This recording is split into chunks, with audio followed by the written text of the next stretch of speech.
queridos irmãos, Jesus nos abençoe, com muita alegria.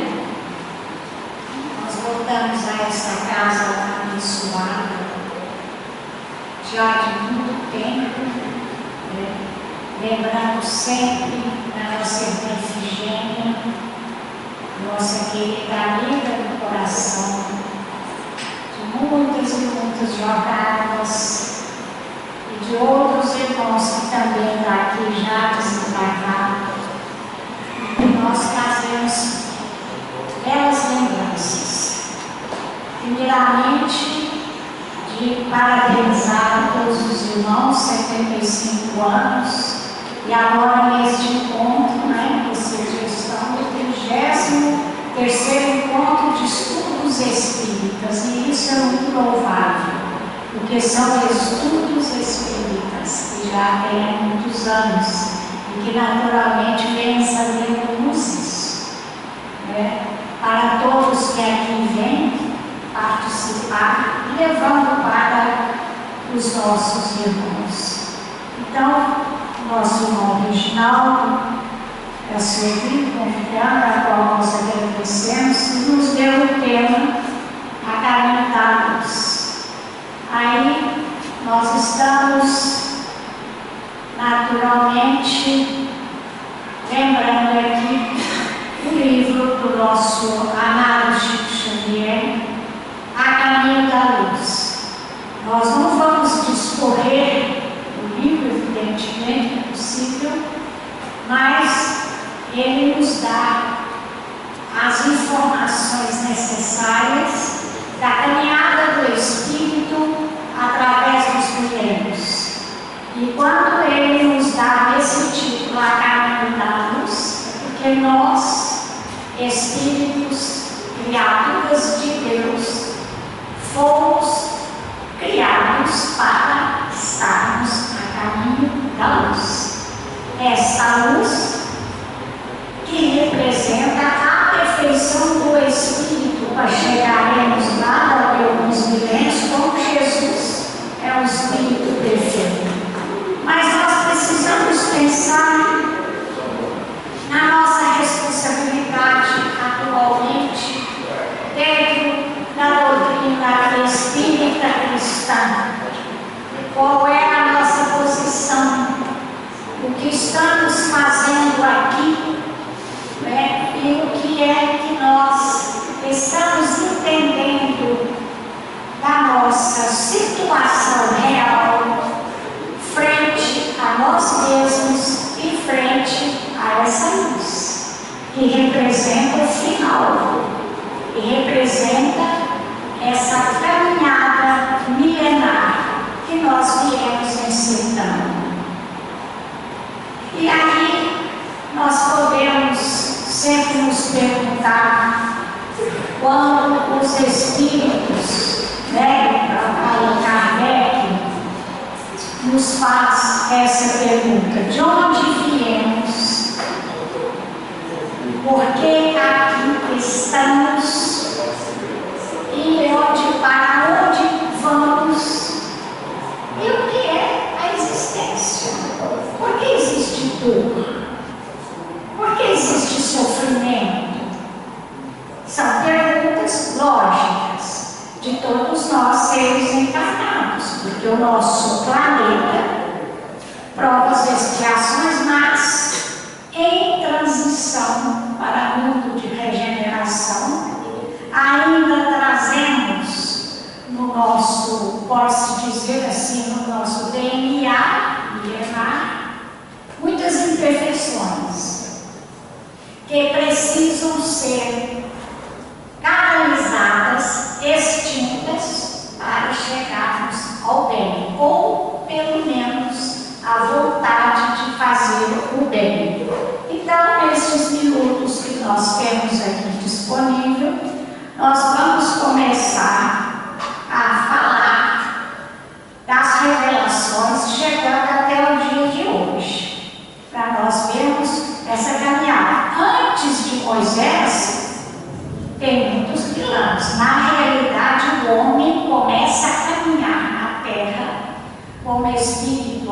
já mais consciente de si mesmo, não total, mas assim, como um ser encarnado, 7.000 anos dessa caminhada. Evidentemente, não vamos contar do tempo que somos das cavernas e antes, né? Mais de 7.000 anos, mais ou menos, até chegarmos na questão junto com Moisés.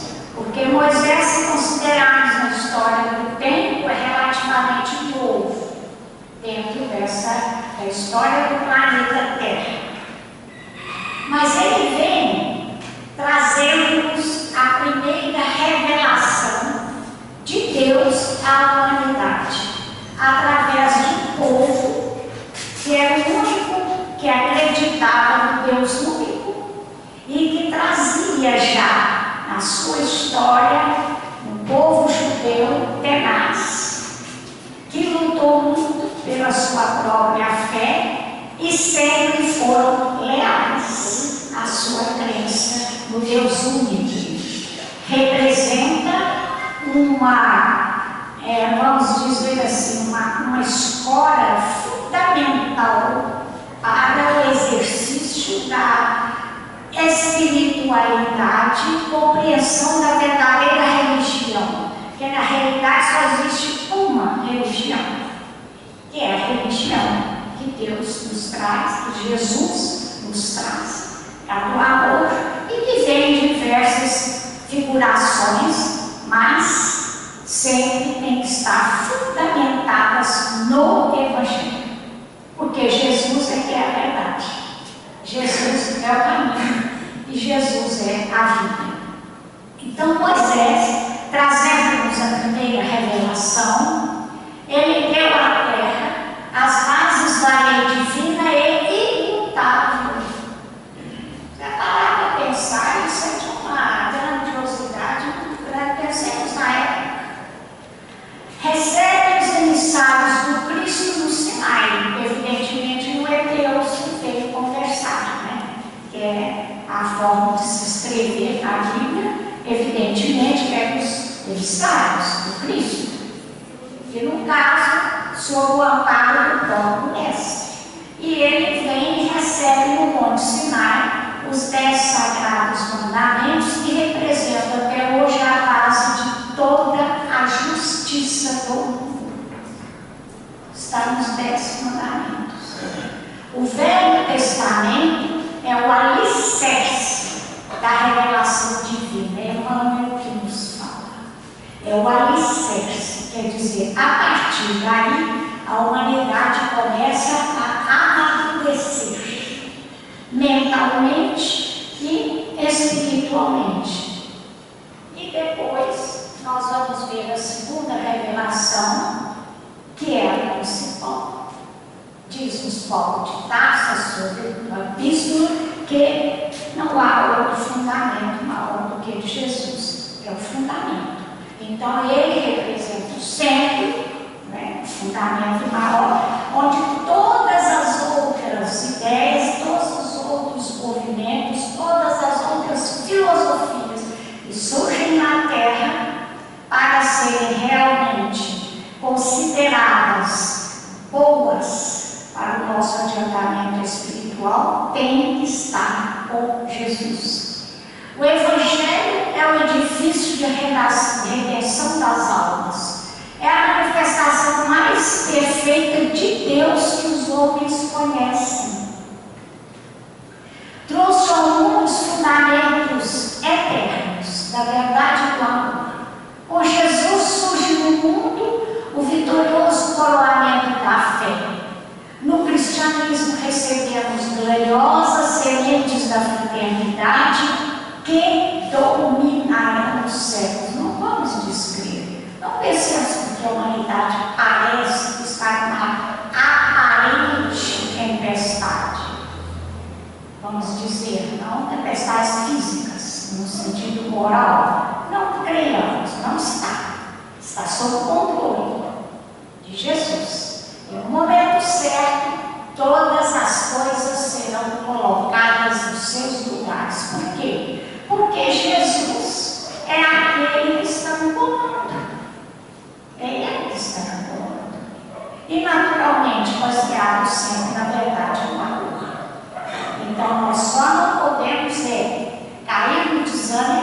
ou na falta de fé. O divino fundador da Boa Nova entra em contato com a multidão e o santuário do amor universal se abre, iluminando, iluminar e sublime para a santificação da humanidade inteira. Esse é o nosso querido Emmanuel, quinto evangelista, sempre pontuando com clareza e profundidade na nossa doutrina cristã. Então vejamos, irmãos, o divino fundador entra em contato com a multidão. Ele não fica na sinagoga, ele não se mistura só com os doutores da lei, ele visitou, ele esteve com eles, mas ele não permaneceu só lá, que é o local sagrado da sinagoga, como um bom judeu que ele era. Mas ele foi mostrado o quê? Ele foi mostrado o povo, a multidão. Não se pode entender o Evangelho e amor ainda com o espírito de separação de raças, de cor, de religião, ou de pessoas que têm um comportamento até criminoso, porque nós somos criminosos até hoje. Às vezes a gente fala assim, mas é bom a gente não olhar o passado, é melhor, para nós também não acharmos, né, que estamos sem aí nenhuma mancha no nosso passado. É claro que temos, falamos para nós, em primeiro especialmente, porque na verdade, meus irmãos, Jesus é sempre a esperança, a iluminação, a verdade, o amor, a compaixão, a fraternidade, o perdão, a misericórdia de Deus sobre nós, em todos os sentidos. Então, por isso, ele vai misturar com a multidão, porque a multidão, quem é a multidão? Somos nós somos a multidão, nós somos o povo. Nós é que estamos aí a caminho da luz, estamos a caminho há mais de quantos mil anos, ainda procurando acertar os nossos passos. E Jesus veio para isso. E a terceira revelação é essa, que é o Espiritismo evangélico. É o Consolador prometido por Jesus, que pela voz dos seres redimidos espalham as luzes divinas por toda a terra, restabelecendo a verdade, levantando o véu que cobre os ensinamentos na sua feição de cristianismo primitivo, a fim de que os homens despertem para ela grandiosa de compreensão espiritual com Cristo. Isso é o Espiritismo. Às vezes nós deixamos um pouco assim de aprofundar o que representa a doutrina espírita na Terra, como a terceira revelação, com Kardec, todo o Espírito da Verdade, todos aqueles espíritos que aí estiveram com ele na codificação, e a gente às vezes, por estarmos tão bem aquinoados de conhecimento, porque nós somos milionários de conhecimento de felicidade, não tem maior povo, maior religião com mais credenciamento de conhecimento superior do que nós não. Agora isso significa o quê? Superioridade? Contrário. Significa uma grande responsabilidade que nós fomos chamados a não ter nada. Para os trabalhadores da última hora, nós somos da última hora, da 10ª hora. Só começamos já a achar na terra, nós fomos chamados. Nós somos da última hora. Significando que nós já fomos chamados em outras. Nós pagamos, os primeiros foram os judeus. Agora nós estamos na última hora e Jesus ainda nos chama para o trabalho. Paramos para pensar nisso. Quer dizer que é uma honra, é uma alegria, é um convite extraordinário quer dizer que nós estamos sendo convidados para trabalhar na vida dele. Ele é o Salvador. Ele é o nosso governador. Ele que nos resgatou das trevas, das sombras. Foi ele. E aí agora atender ao seu convite, né? Despertando os homens para essa grandiosa compreensão espiritual, porque é grandiosa.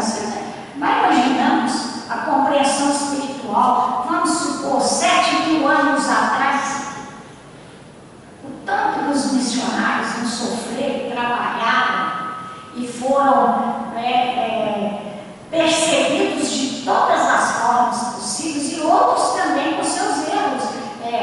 Deita, erra e levanta. Erra, mas levanta. Foram muitas situações dessa forma. E que nós agora estamos neste ápice, porque a transição aí já se faz há um bom tempo no nosso planeta, segundo Chico Xavier.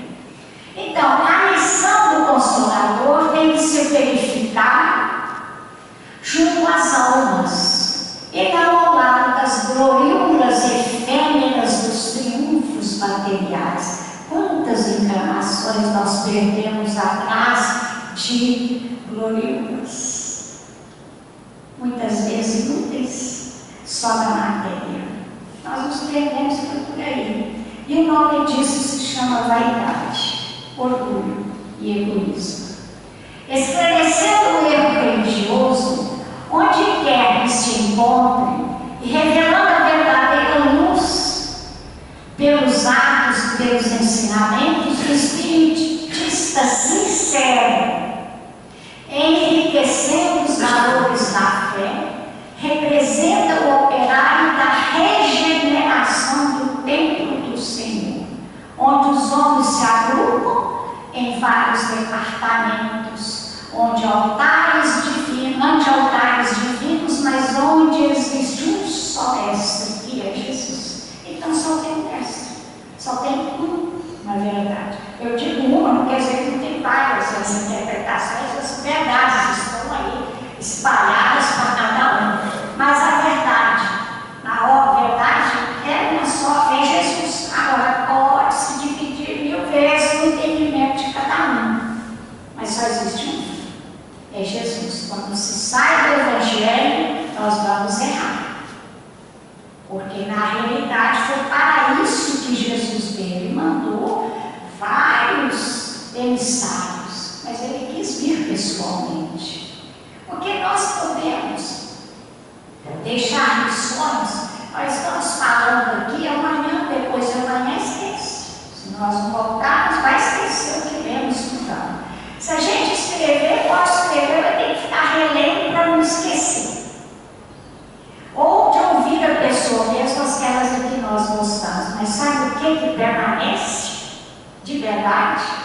Até como professora, com uma certa experiência, nós podemos dizer, sabe o que permanece?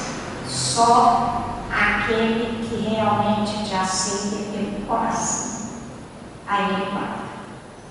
Ele guarda pelo exemplo e pelo guarda. Aí nós vamos chegando aqui naquilo que nessa nossa caminhada, a caminho da luz. Nós estamos passando todos estes acontecimentos que evidentemente nós não vamos dizer em todos. Para isso nós temos que pegar o livro A Caminho da Luz e vamos seguir passo a passo o histórico que Emmanuel fala, mas como ele diz, o que é fácil. Ele não veio para ensinar e falar da história, porque a história ela está registrada, mas ele fala na luta do homem no campo espiritual. No campo espiritual. Então, os grandes missionários que estão relatados, a luta enorme, que todos eles deixam seus rastros, deixam seus exemplos, né? Nestes milênios todos estão ali registrados.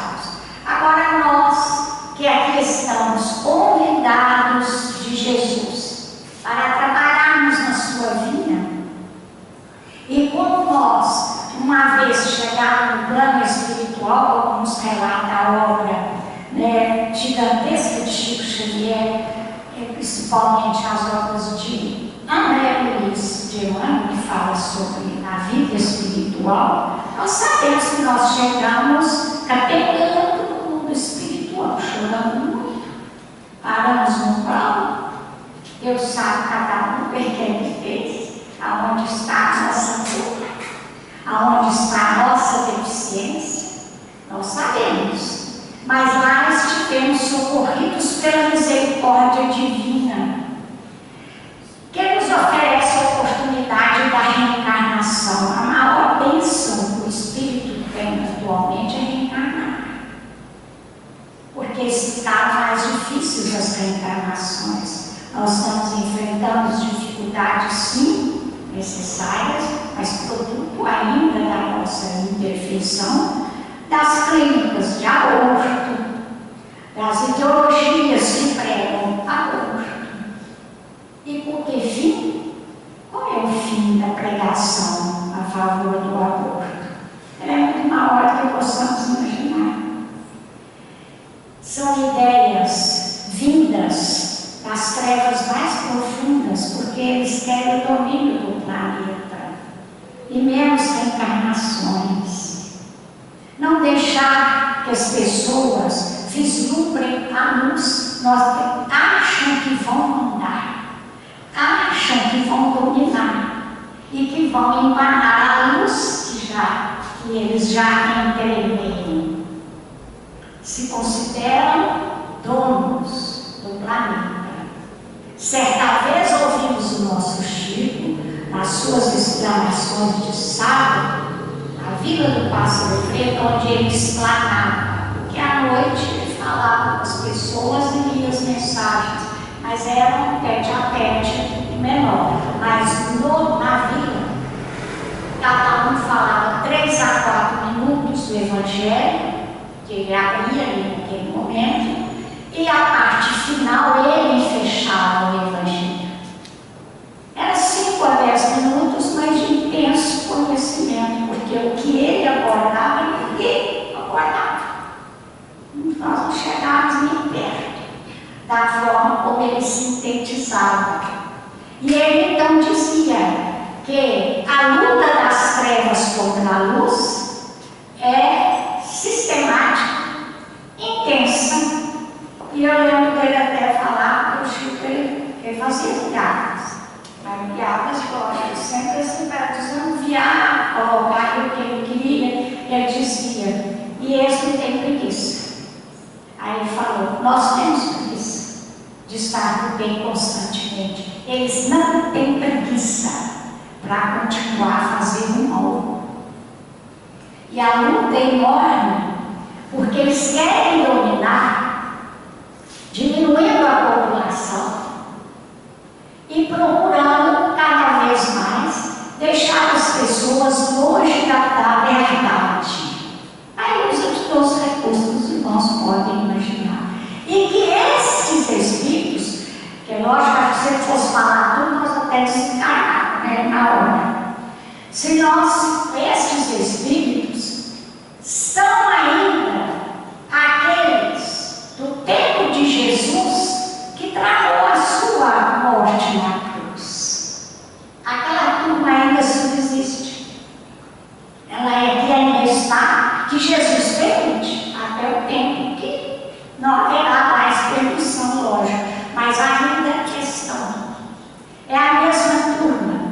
E o objetivo deles é tirar Jesus do planeta, da memória das pessoas, do coração ou de qualquer atividade. O objetivo deles é acabar com o cristianismo. Imagina isso, que tem quase 30 anos que o Chico falou lá no seu culto do Evangelho. E até hoje nós estamos vendo essas atividades. Mas é claro que nós, a luz vence.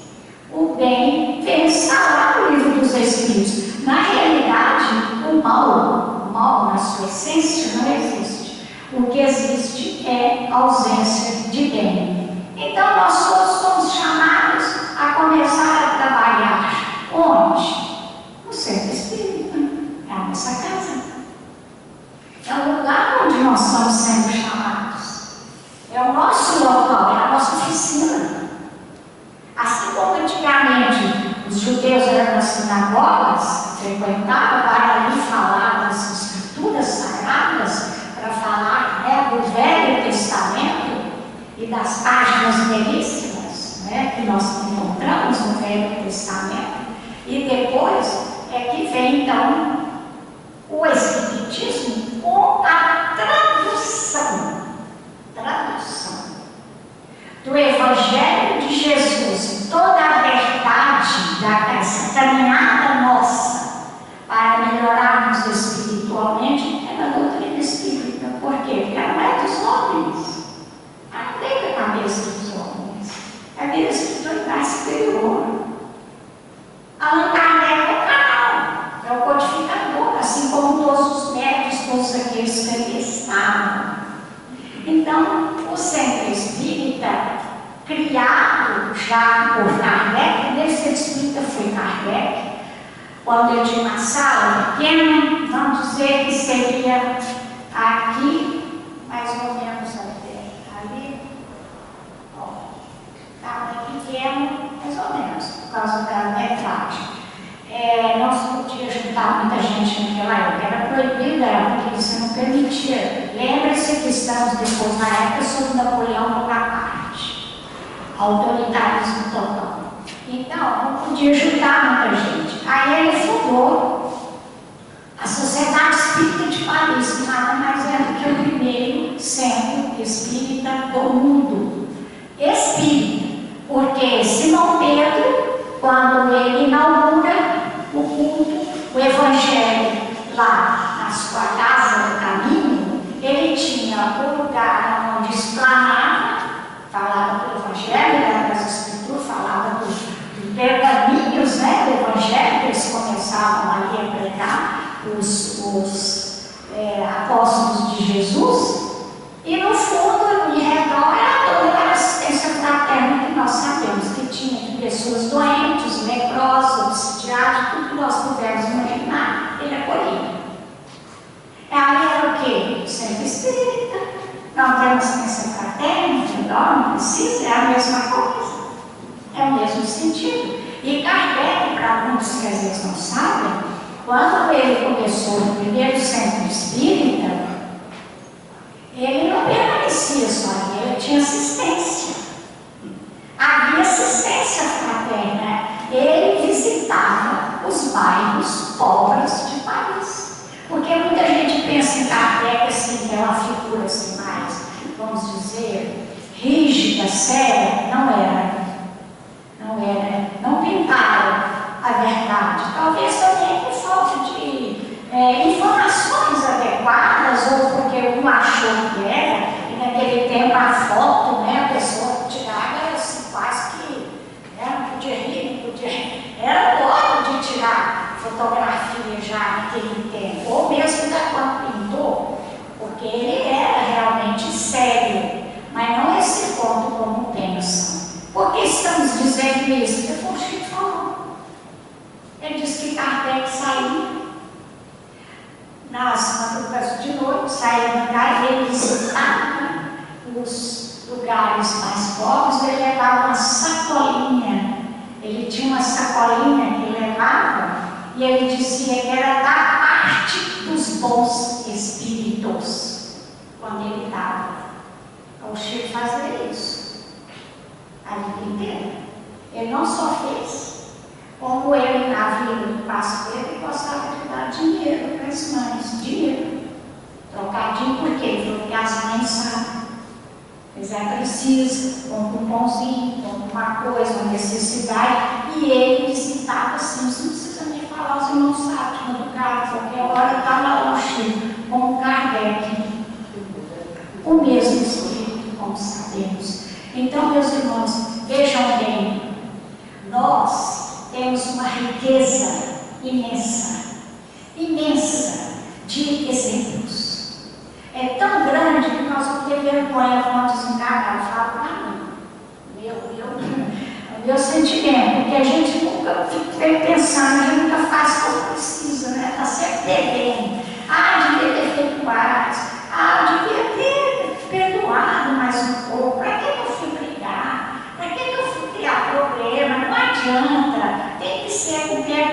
que ser com amor. Por quê? Porque a verdade é amor.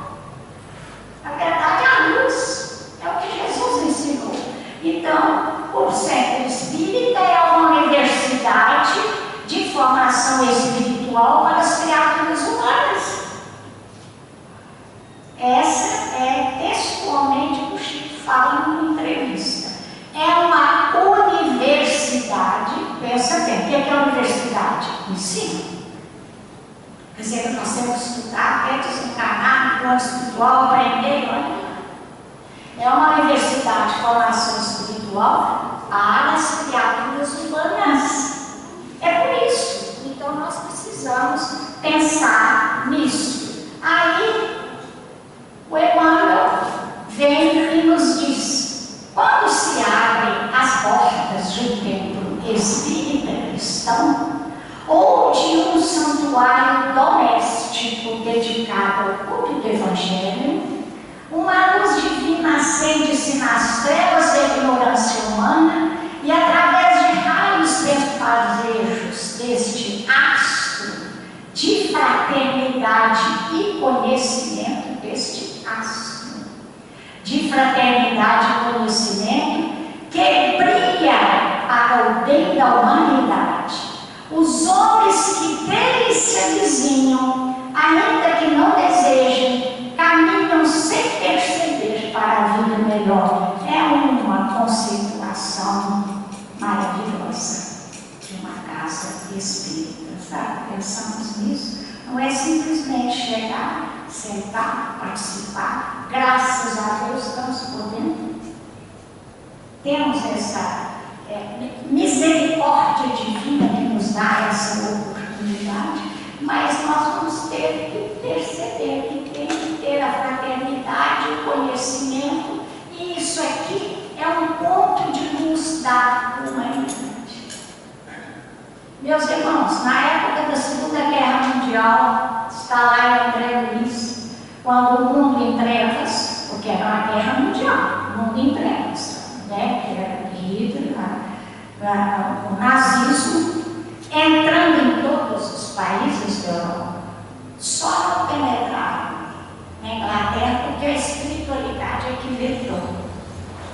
Eles têm os meios, né? Os espíritos, eles têm os meios, eles vão entrar. Eu acho que não é a liberdade, mas existe aquela ordem que fala: basta, daqui não vai poder, nós estamos nessa casa agora, não vai até onde quer tirar tudo, não, tem o basta, existe.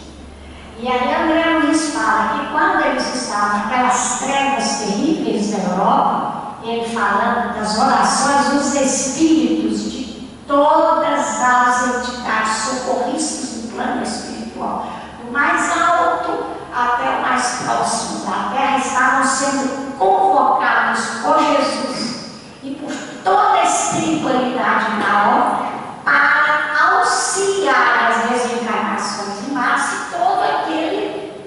tudo aquele horror estava acontecendo. E que eles então começaram a ver que nos pontos do nosso país também, os pontos de luz e de outros lugares que oraram, eram os lugares aonde os espíritos iam buscar as vibrações dos pensamentos para auxiliar os que desencarnaram e passaram por processos terríveis de dor, de desencarnação. Os irmãos sabem. Então, um pontinho de uma casa, e no nosso caso, pensando agora, nos centros espíritas, os espíritos utilizam para casar. É ponto de luz, aonde eles têm para poder não só reabastecer as suas energias, porque eles também precisam, como trabalham aqui, como também para levar para todos. Então, meus irmãos, é realmente uma casa, um astro de fraternidade e conhecimento que brilha para o bem da humanidade. Vamos pensar nisso. Então, o estudo constante da doutrina espírita, com base nas obras de Allan Kardec e de Chico Xavier. Porque falamos, destacamos, Chico Xavier é um missionário que diz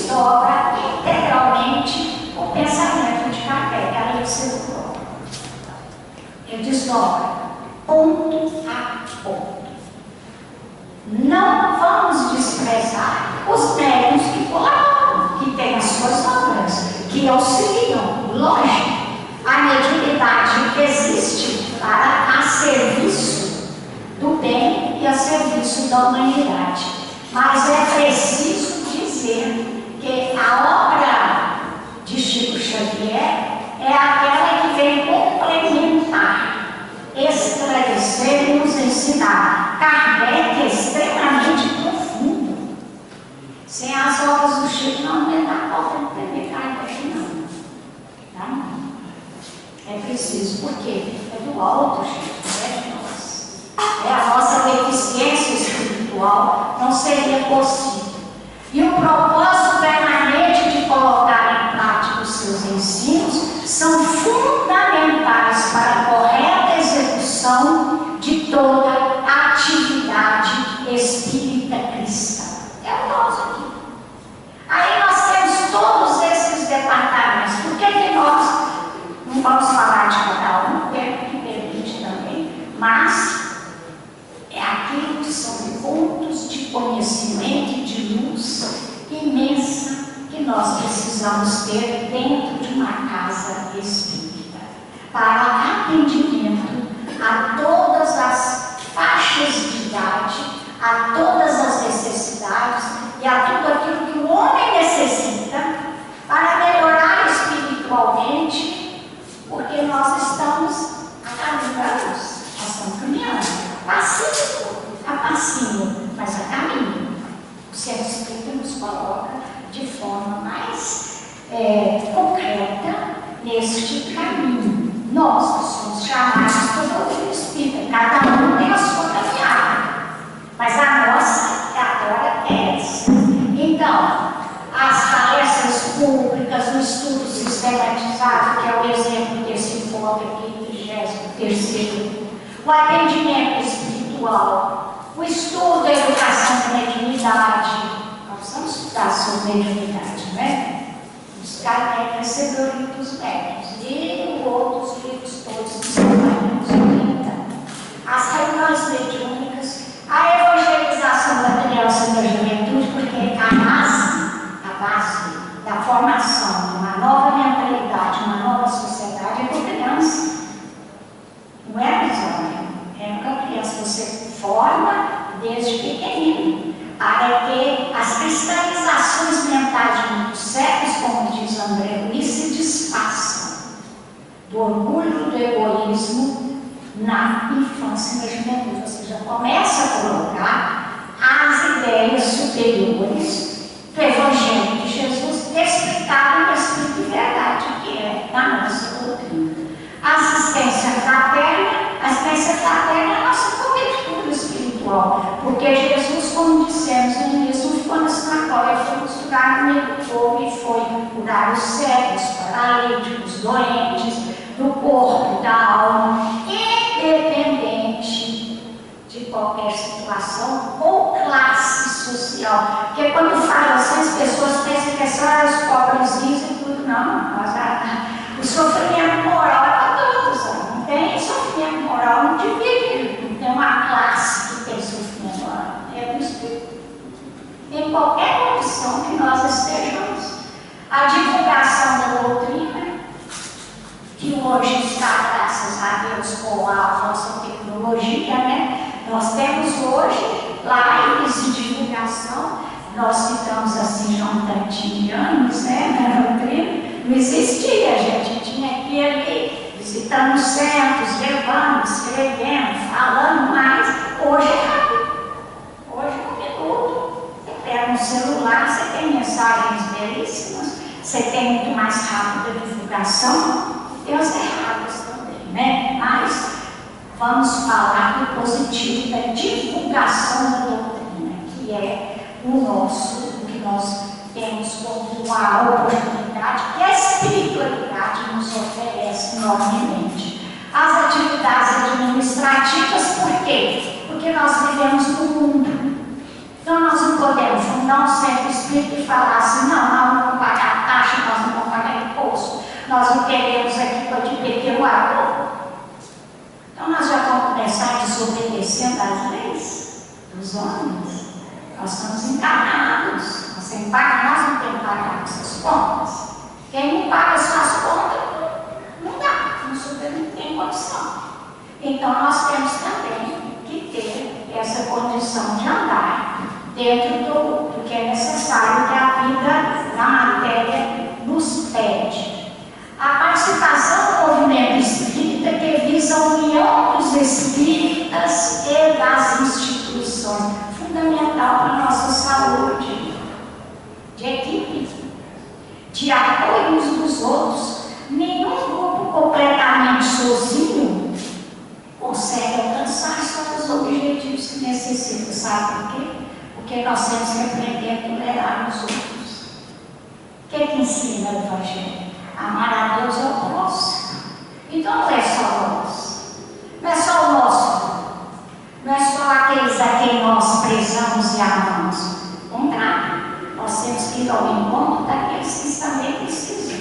E a questão da união, ela é necessária para fortalecimento das tarefas. Nós nos apoiamos uns dos outros. Você tem uma experiência X, passe para nós a experiência, para nós aprendermos também.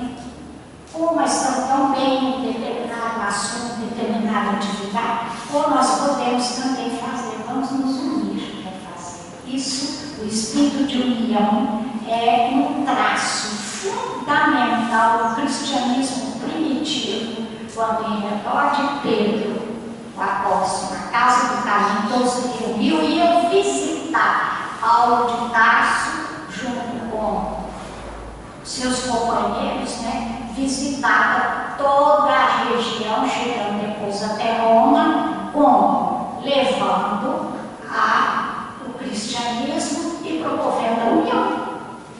Foi o que ele fez. Então, meus irmãos, é algo que precisamos também realizar. E aqui encerrando, agora encerra mesmo, nós vamos terminar com a missão do Brasil. Nós temos ouvido uns companheiros nossos dizendo: o Brasil não é coração humano, nem corrupção, tanta tragédia, tanta coisa errada, tantos problemas enormes. Mas não é, mas a escolha no momento nosso dos homens foi essa, mas não significa que nós não estamos debaixo da proteção de Jesus, do que é necessário. Às vezes nós estamos vendo momentaneamente tudo assim como se fosse nebuloso, mas quem sabe as soluções necessárias? Quem sabe precisamos começar a aprender a separar o joio do trigo. Separamos o joio do trigo de verdade? Nós separamos por paixão política ou nós separamos pela luz do Evangelho? É uma pergunta interessante. Porque paixão política nós temos, é natural, isso faz parte. Nós só não podemos abandonar o Evangelho. Ela existe. Mas o joio e o trigo, onde está o joio? O joio está onde não tem Jesus. Não é difícil. Predador, separação. Queremos fazer sair da comunhão de uns com os outros, de fraternidade, de entendimento, de aceitação do outro que pensa diferente. Pensa diferente, pensa. Nós vamos nos unir pelo amor, não é a verdade? Então, onde está o joelho? A separação hoje é real. Então, é nesse sentido que nós vamos pensar. E aí, o Brasil, coração do mundo e papo do Evangelho de Humberto de Campos, através de Chico Xavier, nós vamos aqui falar, ver sobre a missão do Brasil para essa terra maravilhosa e bendita. Eu acho linda essa parte. Para essa terra maravilhosa e bendita, será transplantada a árvore do meu Evangelho de pia